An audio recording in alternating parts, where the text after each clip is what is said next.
Welcome back to the JCPod, partner with Stare Down Sports. Stare Down greatness. And I won't lie to you, I didn't realize, nobody told me, my counter was wrong this whole time. We got 2 days until college football games. I didn't realize we got games on Thursday. So I was just kind of like, whoa, that's kind of cool. I mean, it's like Rutgers, UMass. I don't know, there's like, I think 2 other games going on, but nothing too crazy. But either way, those are still games. And then we get Friday. Obviously, I don't think there's any games. And then week 0 kicks off on Saturday. So it's college football week. We are officially back.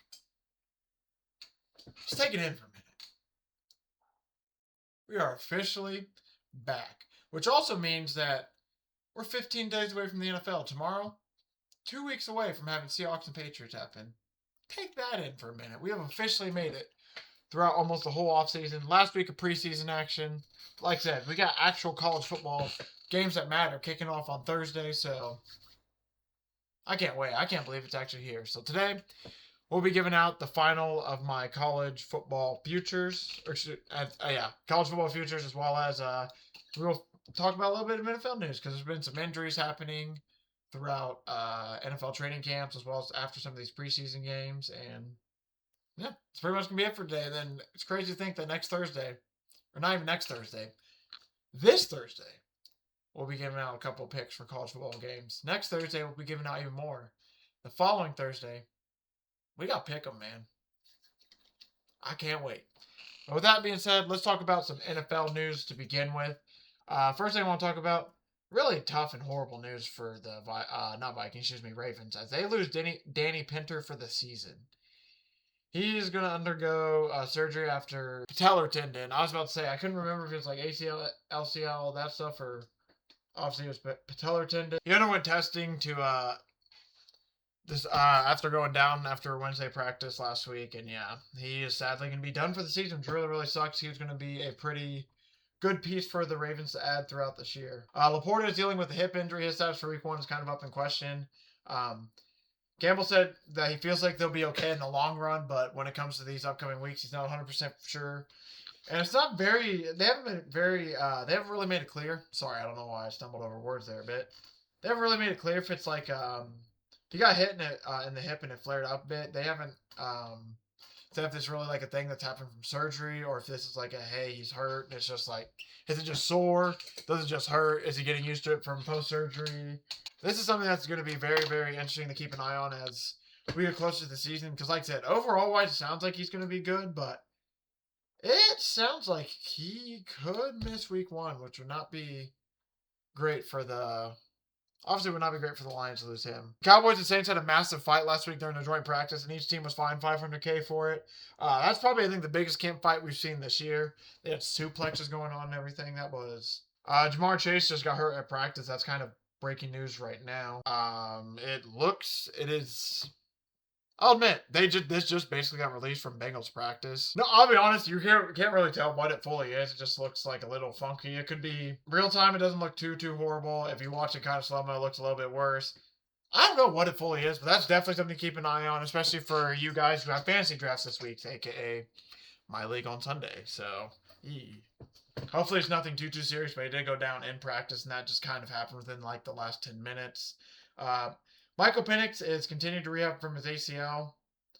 So I believe, potentially, there's a chance he might end up starting. Tua's been really, really struggling in the preseason. So if they're able to get him back within the next couple, if they're able to get him back within the next week or 2, I think there's a realistic chance where you could see him starting. But I do not know when we'll officially see Michael Penix start the season. It's just weird to think about it. How are you in a QB battle with a guy that hasn't really been practicing too much? I won't lie to you. That Atlanta Falcons QB situation is just... It's going to be a long year for them at QB, it kind of feels like. Jake Bobo, this is a horrible loss for the... Jake Bobo is placed on injury reserve. His season is over now for the Seahawks. That's going to be a huge loss in depth piece because... He is a guy that, while he doesn't make a whole lot of catches, he does make some big-time catches when he's needed for them. So that is a tough loss to lose. And, Mike McDonald came out and he said that everyone's pretty hurt by it, to be honest.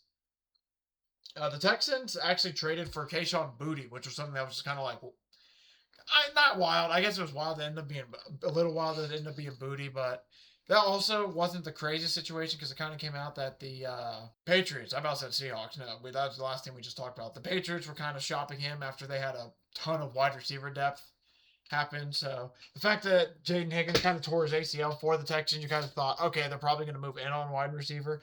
I'll admit, I was partially in the camp of I thought that the Patriots might keep Booty just because it sounded like they really enjoyed what he did at camp. So it sounded like it was going to become one of the things where it's like, oh, hey, unless we really, really get a great offer, like we're just going to keep this guy. But hey, maybe they like the offer they got. I'll admit, I forgot to write it down, but I know it's in one of these news stories that we're about to pass on or talk about here in a bit. So I'll bring that back up in a minute to give the actual details. But yeah, it's going to be interesting to see now. Nico Collins and Kayshon Boutte. I mean, that's probably going to be a pretty good damn combo. If Tank Dell's able to come back, he should be able to help out a good amount. That is one of CJ Stroud's favorite targets. But, man, I'll admit, that wide receiver room is getting a little scary down there in Houston. Going to be a huge year for CJ Stroud. He's going to really have to ball out. Speaking of another guy who got injuries as well, Ashton Genty. Sounded like he had a knee injury. There was about like 5 to 6 hours where it was like really, really scary. Like, oh, is he like done for the season? Like, is it going to be Mike Washington time in Las Vegas? But turns out he is going to be okay. Just ended up being a sprained ankle, which is really, really good compared to what it could have been. But it sounds like I think 1 to 2 weeks he might be out for. But week 1 might be in jeopardy. But overall, he avoided a massive injury. It's just going to be a matter of, is it a high ankle sprain or a low? Nick Chubb announced his retirement after 8 seasons. I believe he announced this last Friday via Instagram. He spent 7 of his 8 years with Cleveland, finished his career in Houston, and he had 7,349 rushing yards for 59 total touchdowns. And yeah, I think Pro Bowl 4 times. Yeah, 4 times. He had 4,000 yards rushing seasons between 2019 and 2022, 1525 career high in 2022, and then yeah, he suffered a catastrophic knee injury 2023. I'm trying to.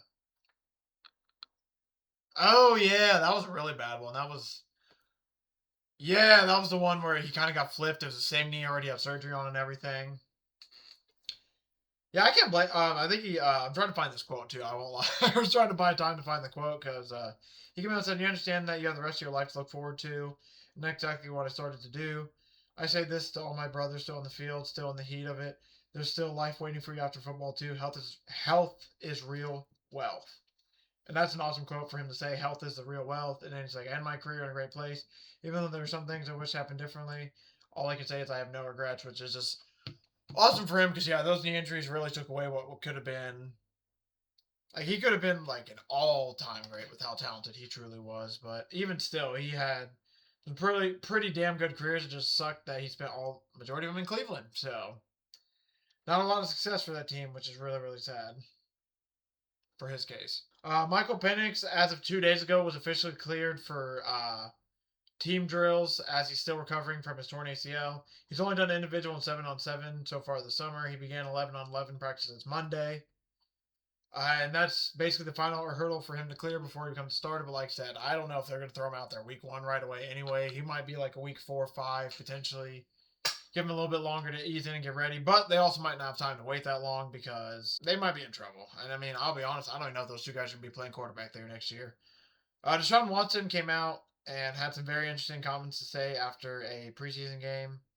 He said that he knows the boos are nothing about the performance. He said it's a little bit more personal than that, so I think it's a bit of a disrespectful thing. And then he kind of came out and kind of said some stuff about the Cleveland fans. I'll admit, not the best look overall for him. Just if you're trying to win the Cleveland Brown fans over, and don't get me wrong, I'm not defending him by any means. I can understand why he might be a little bit frustrated after they booed him for re-tearing his Achilles. You can understand why he might be a little spiteful about that. But if he was trying to win Cleveland back, he did them no favors because yeah, he came out kind of, I don't want to say trash the fans, but didn't talk too highly of them. And then all of a sudden, boom, he's announced a starter for week 1. So yeah, I mean, we're going to see Shedeur at some point in the season. That's not too shocking at all. But Deshaun Watson be announced a starter. Okay. Apparently he gives the Browns best chances to win, according to Todd Monken and a couple other people. So, okay, that's all I got to say about that. We'll see how that goes. Patrick Mahomes came out and said he's extremely confident that he'll be ready for Week 1. We're trending in the right direction. That he said. We'll see if I get to play then. If not, I'm going to be ready to go for that first game of the year. And this was him talking about the preseason game. So, yeah, sounds like Patrick Mahomes is on a good trend. Alex Wright for the Browns suffered a season-ending or ruptured Achilles, excuse me. It happened with joint practice with the Buffalo Bills last Thursday. Just absolutely horrible, honestly. Yeah, there's been a lot of Achilles injuries lately. Speaking of Achilles injuries lately, though, George Kittle is returning to practice 7 months after he tore his, so it's looking like he might actually be ready to go for Week 1, which is just insane because, like I said, he tore it 7 months ago. And this might be one of the fastest. This might be one of the fastest Achilles returns we've seen in a while. He's basically hit every benchmark. He's coming off the PUP list. He is not traveling with them to Australia. I don't believe. I think that's. I don't know. I've just heard that multiple times. I don't know how true that exactly is. It makes a lot of sense if you think about it, where he doesn't travel with them to Australia, but he'll be back and ready to go for Week 2, which would be probably a good play, especially with him coming off that injury and being on a plane that long flying over. Yeah, probably not the best for the Achilles. Tyler Biotis is going to be on season-ending IR due to his knee injury, so that does really suck. It sounded like there might be a chance that he might be able to come back like later in the season, but it is in fact completely over for him. He got an offensive lineman tossed another defensive lineman into his leg, and that basically is what caused the issue. And it really sucks because he was the guy who basically signed with the Chargers. Like he basically during the pre-tamp, like before the tampering period, I think even, or not tampering period, excuse me, before free agency started. Free agency started, we'll just say like March 31st. I know it's not the day. I'm just throwing out a day. Basically, like a whole week ahead. So it would have been March 24th if that's the case. How that was going. And like, sounded like he was ready to go and be a Charger. So that was a guy they invested very early in the offseason on. And yet again, just another year where they lose an offensive lineman right away into the season, which is just horrible. They just see like one of those teams that no matter what they do, they're just a little bit cursed. The Browns end up waiving Daquan Wright, and the reason I want to bring this up is it sounds like he might be going back to LSU. Sounds like, and the reason I want to bring this up, it sounds like this might be like a limited, like not, I don't want to say one-time deal because there might be a couple more guys, but this is like a very rare outlier situation where it sounds like he might return to play college after not making a camp because basically we have the 5-for-5 rule, which is basically what a lot of people are calling it, where you get 5 years to play.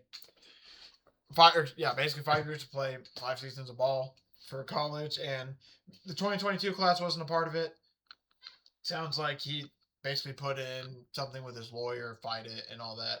Basically, the Big Ten has come out and said we are not going to allow players to play. I think the ACC and SEC, I don't think have announced just yet. Big 12 kind of announced that too, where basically like guys like him, so say they made an NFL training camp, or didn't even make a camp, but tried out for the NFL, didn't make it, whatever, and try to come back to college. They're not allowing that to happen, which is going to be the big issue in college sports right now with all these guys fighting for eligibility and everything. So I just want to kind of bring up that story to briefly just kind of give my understanding of the situation is kind of what I described there, where sounds like he might be playing for Ole Miss this upcoming season, which they have a stud tight end anyway, so he might not even be the starting tight end. But assuming the SEC doesn't adopt these rules that the Big Ten and Big 12 are doing, he could come back into playing for the SEC's Ole Miss team, which Lane Kiffin, so that's, how a lot of people are going to feel about that. CeeDee Lamb's home was burglarized while he was at training camp. That's just wild. Apparently, $300,000 was potentially stolen, excuse me, so I'm sure we won't hear the end of that. Saints are trading Deion Jones to the 49ers for Zamir White, and we might see a couple more moves like this as roster cut days come down and we get closer to that 53-man roster as injuries are also happening. Teams are figuring out, like, okay, we need a depth piece here, maybe need a depth piece here, move this guy here, move that guy there. So we might be seeing a little bit more of that as we go. Bud Clark is going to be missing up a couple months with a broken right foot for the Seahawks, and then Mason Richmond for the Seahawks is also going to face a long-term injury after he sustained an injury. That is not great, especially because it sounds like these are two guys that are going to play pretty decently big roles for the Seahawks. And it really sucks for Bud Clark's injury because that sounds like that was one of those injuries where even a lot of the guys on the Seahawks teams were just kind of like, oh, come on, man. And just one of those sucks the soul out of the building a little bit. The Seahawks had a contract impasse with Joey Porter Jr. Jalen Ramsey came out and kind of showed support for Joey Porter, so it's going to be interesting to see when this gets dealt with because we're 15 days away from the season, so are they going to sign him to a deal or not? They got really close with Cam Hayward last year. They were able to make a deal happen, so you would think that they might be able to figure out something with him. The 49ers owner has pled no contest to some misdemeanor charges after getting arrested in Ohio. That's a wild story. I'll admit I've not fully read up on that. I've been reading bits and pieces right before I got on. And that's just like a whoa, what is going on there? So apparently New England will receive a 2028 7th round pick, and they also got safety Jalen Reed from the Houston Texans. So that's a trade that sounds like both teams are really, really excited and happy for. The Arizona Cardinals are activating Josh Sweat off the PUP, which means he's that much closer to playing games for them. The injured Colts special team coordinator is planning to be on the sideline for the season opener. He's had 7 major injuries to his knee. Good Lord. He was the guy who got, when Riley Leonard kind of got tackled on the sideline, he got his knee or leg ran into, so that's good for him that he's going to be back because that was actually a really kind of scary situation. There's no criminal findings as police close case into the death of Ed Oliver's son, which was just really, really sad news to hear. I believe it's his 1 or 2 year old son. It's just depressing. Honestly, that is just something depressing. So apparently he's a few days shy of his 2nd birthday. He was found unresponsive in the swimming pool of a home in a neighborhood community just north of Houston. That is just horrible, man. Absolutely horrible. I feel for Ed Oliver. T's and P's to the family and everything, because that is just something horrendous to deal with. And final thing to talk about is the Commanders are releasing Will Harris. He signed the 2-year, $8 million contract in 2025 that ends his time with the team as they slowly look to clear up some cap space. But yeah, when the Commanders signed Nick Cross in the offseason, that kind of was like the writing on the wall potentially. I guess we got 2 more things to talk about. Malik Neighbors sounds like he might be able to start for week 1. Not a full guarantee, but Harbaugh has come out and said it's reasonable to assume that he might be ready to go for week 1, which is absolutely awesome. And then the final thing I want to talk about is there's been some rivalry. They're coming out with some rivalry edition uniforms, which I admit some of them are kind of good, some of them are kind of not. I'll admit. Overall, like they'll admit, like I think my least favorite one. I kind of like the Bears one. I'll admit. I think my least favorite one by far is kind of the Green Bay Packers one, though. I don't mind the color scheme. I don't like the way they kind of did the G and B on there. The color scheme's okay, but I think out of all of them, that's probably my least favorite. Maybe theirs. Maybe the Jaguars. Yeah, maybe it's the Jags. I don't know. It's one of those two, though, that I'll admit I'm not the biggest fan of. But that'll do it for the NFL news portion. Like I said, we're going to end this episode with some college football bets. So I gave out my first portion on the last show. I might repeat 1 or 2 of them. I think I crossed out all the ones I talked about on this show, but there's a couple more that I finished. Now it's officially like I'm done with all my college bets. I'm ready for the season to start. Can't wait for it. Super, super excited. But overall, there's some teams I've been looking at that's like kind of like their over-unders. Obviously, there's some other teams that really, really didn't. But college-wise, when it comes to NFL futures, there's a lot more to dive into, a lot more I enjoy looking at. When it comes to college, it feels a little bit more just like wide open because of all the change that happens to some of these teams and all that. So it feels like with college, there's a few less teams you can really like pick at and get to. But if you can find a team that like there's a slight, like for example, like Kansas State over 7.5, for example, that's one I kind of like. They have a really, really nice schedule. They have a really talented quarterback, and they got a guy who might be able to help help figure him out after the rough season Avery Johnson had last year. So that's one where I look at it, it's like, hey, they have a good enough schedule and a good enough team where if they can take advantage, I could definitely see them hitting the over, but I'm a little bit nervous about it because it is college and they didn't play the best last year. So, like I said, let's just go over all of them. There's probably, I think, at most 10 more I want to talk about, but it's probably going to be cut down a little bit. And then I'll be honest. Some I might give out and be like, I like it but don't love it, so I'm not going to give out as official one. Some I'll be saying, that's going to be an official one. So let's do it. But yeah, we might as well talk about the first one, Kansas State over 7.5. That is one I do like. I like their schedule. Their schedule is very good. Basically, just comes down to can Avery Johnson be a little bit better than he was last year. He was, I don't want to say subpar, but not the greatest, and they definitely could be a lot better. So that is a team I'm looking forward to take a jump up there. Minnesota over 5.5, I do believe I gave out in the last show, but that was one where they usually win like 7 games, almost it feels like annually. So over 5.5, give me that all day. I'm gonna take Toledo over 7.5. I think they might be one of the best group. I don't want to say best group of 5 teams. Let me take a step back.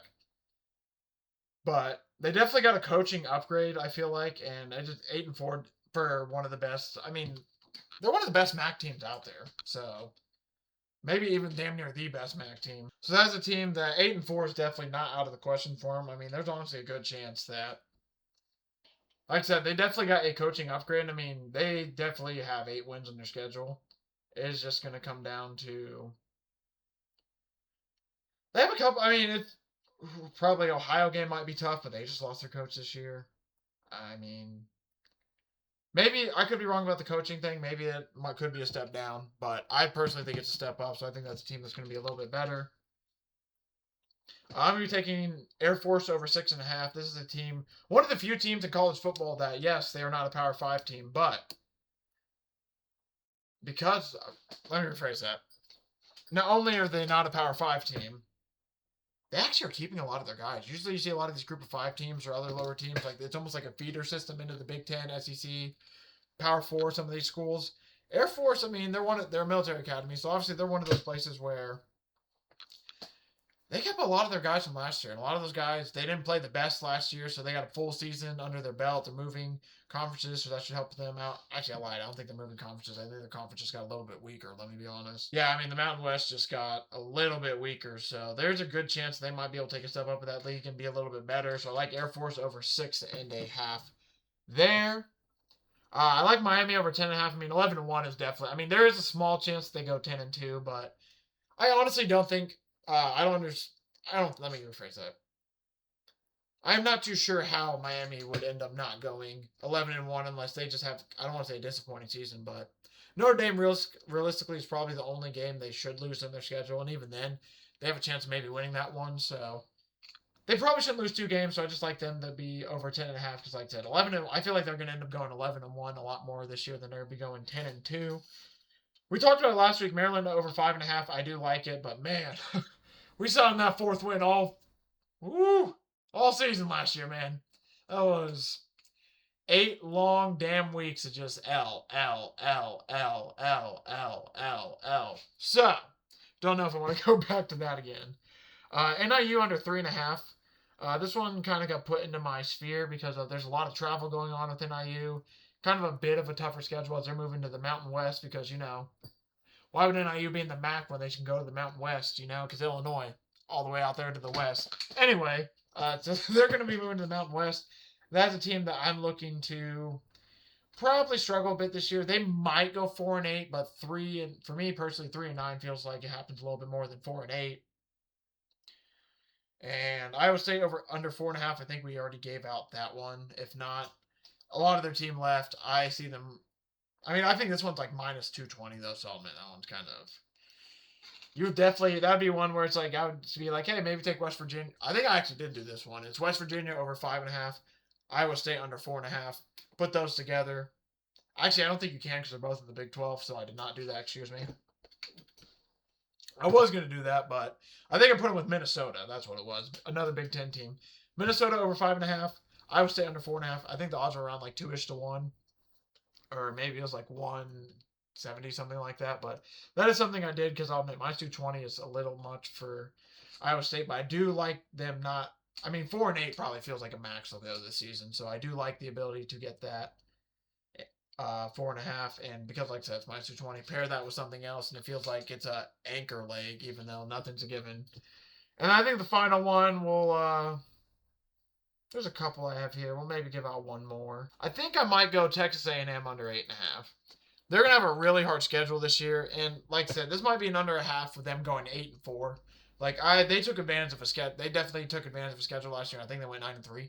So I'm just projecting them to have one more loss this year. They could end up, like I said, 8-4 is not a horrible season at all. Might be a little bit disappointing, but overall, I mean, this is a team that, like I said, harder schedule.